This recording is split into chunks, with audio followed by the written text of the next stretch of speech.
Buenas noches y bienvenidos a Con Criterio TV en este domingo 16 de julio. Es un gusto estar con ustedes y es un gusto poder conversar sobre los hechos más relevantes, los que más nos importan de todos aquellos que han ocurrido en esta Guatemala tumultuaria durante los últimos días. Buenas noches, Pedro.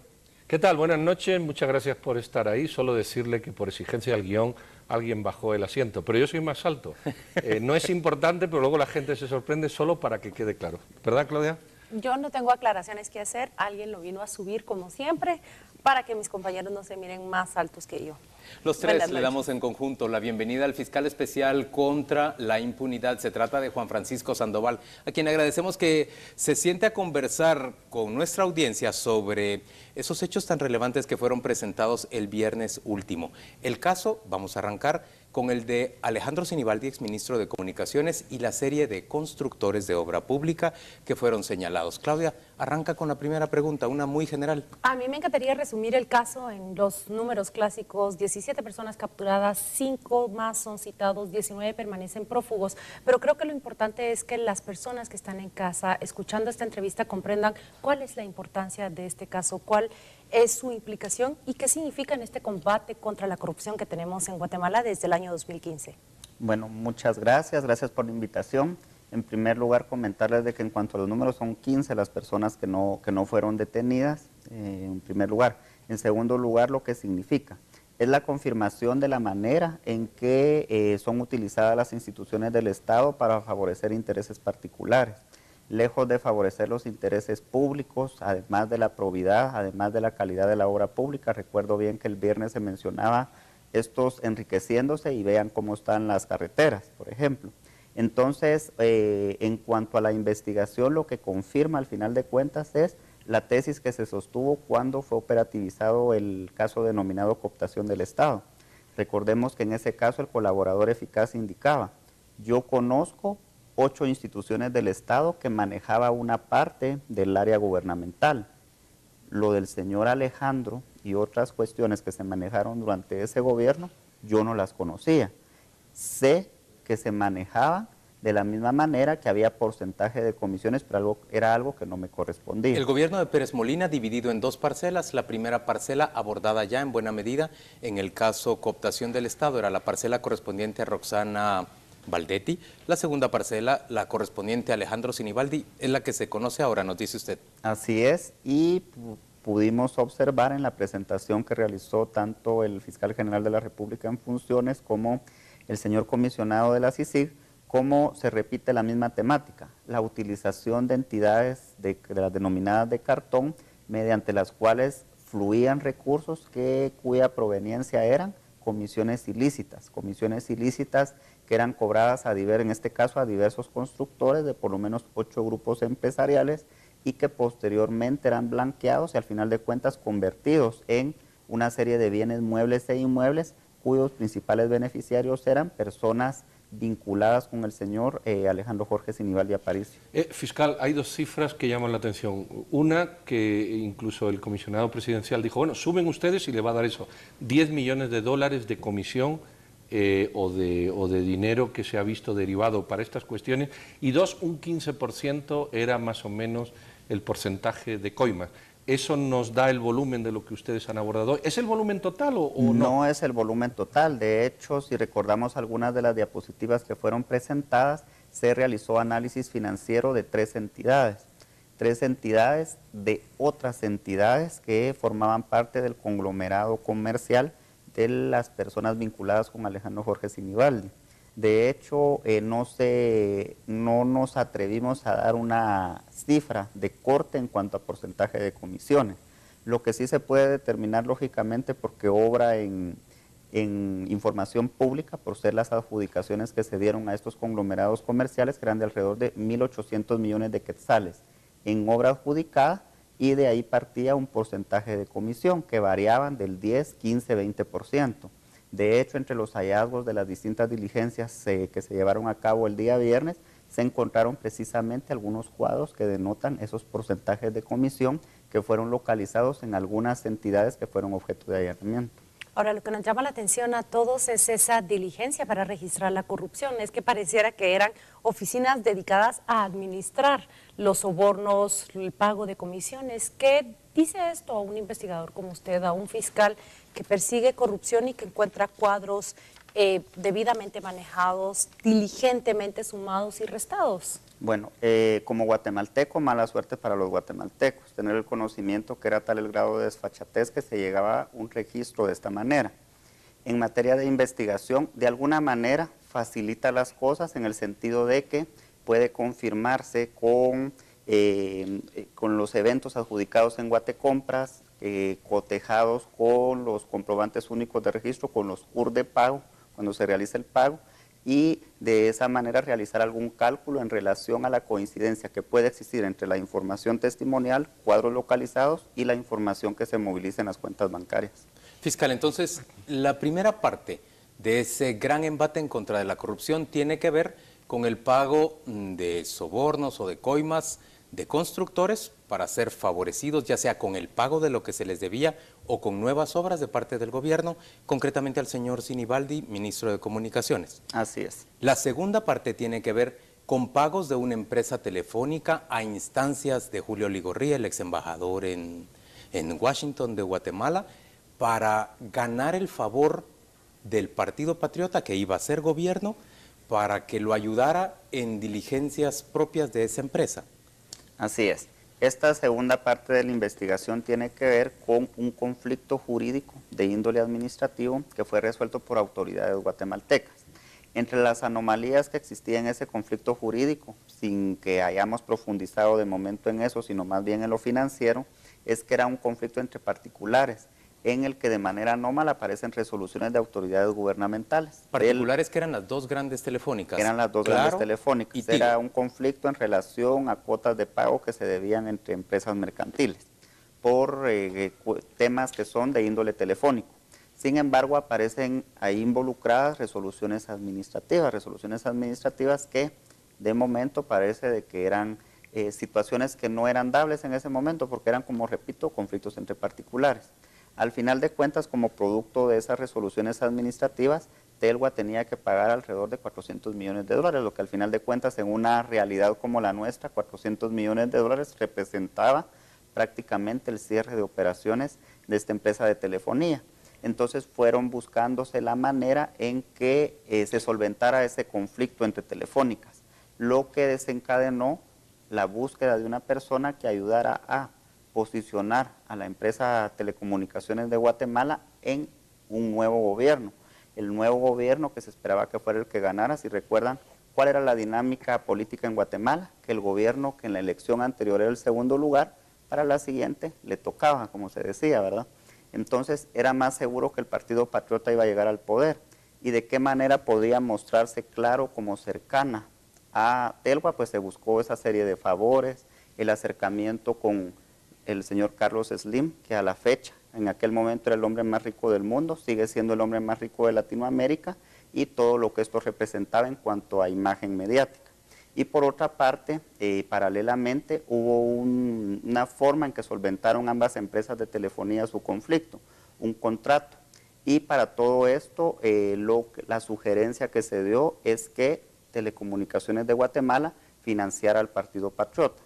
¿Qué anomalías existieron para este financiamiento? Lo que pudimos ver en el caso denominado cooptación del Estado, en que se financió al partido político, el partido político no reportó como financista Telecomunicaciones de Guatemala y Telecomunicaciones de Guatemala permitió la emisión de facturas falsas o facturas por servicios no prestados que emitieron sociedades vinculadas con Alejandro Jorge Sinibaldi con el propósito de justificar ese flujo de recursos por servicios que nunca fueron prestados. Fiscal, hay una unión. El partido de la UNE, el señor Colom, es el que autoriza, dictamina o permite que Tigo le tiene que pagar $500 millones o $400 millones a Telgua.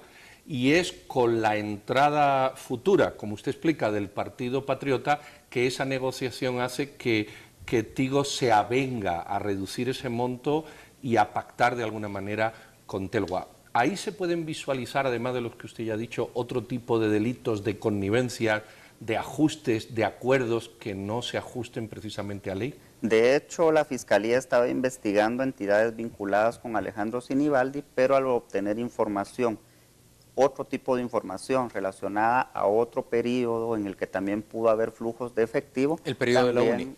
Efectivamente, inició pues la Fiscalía una investigación de oficio, tal como lo demanda la ley, y tendrá que realizarse las diligencias que Es corresponden. decir, eso está en proceso de investigación. Así es. Fiscal, hubo algo que fue notorio durante la conferencia de prensa el viernes.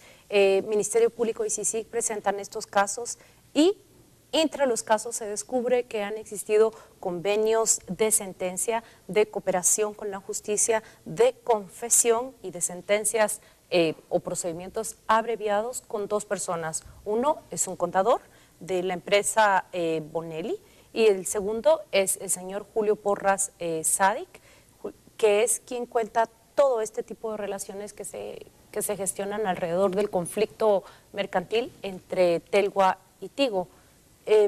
Explícanos este procedimiento con estas personas. Bueno, la ley contra la delincuencia organizada establece en el artículo 90 que pueden ser viables la celebración o la concesión de beneficios a personas que pertenezcan o no a una estructura criminal, pero que colaboren con la justicia prestando información que ayude a desarticular una estructura criminal o por lo menos que nos indique cómo funcionan, quiénes la integran, quiénes la financian, cómo obtienen los recursos y hacia dónde los destinan. En ese sentido y en ese marco, pues estas personas presentaron la información. Por ejemplo, les doy un ejemplo en el caso del señor que era representante legal de Benelli, pues él, entre la información que proporciona es cómo se manejaban las cuentas, cómo él tenía conocimiento que Benelli no podía justificar la procedencia de los recursos, la movilización de recursos que se realizaba, y en ese sentido proporcionó información no solo contable, la documental, información de correos electrónicos que puede ser corroborada mediante el cotejo con la información financiera oficial y que permiten confirmar su tesis.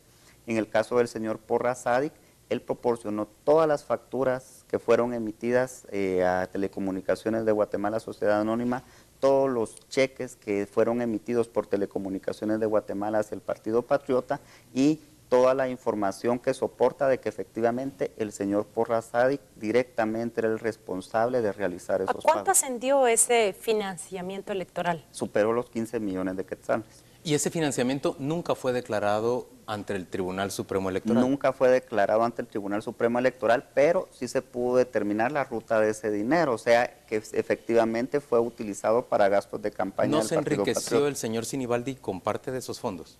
Pues la información que tenemos de momento es que fue utilizado para gastos de campaña, por eso se imputó financiamiento electoral ilícito precisamente por este evento.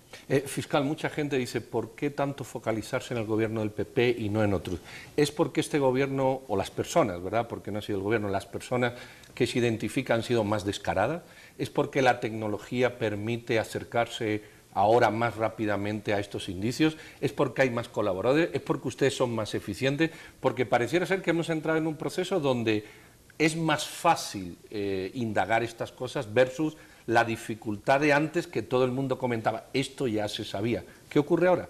Bueno, lo que ocurre es que la denuncia ciudadana ha sido más responsable, porque anteriormente era o lo que ocurre en todas las municipalidades, aquí el alcalde roba, aquí el alcalde hace o no hace.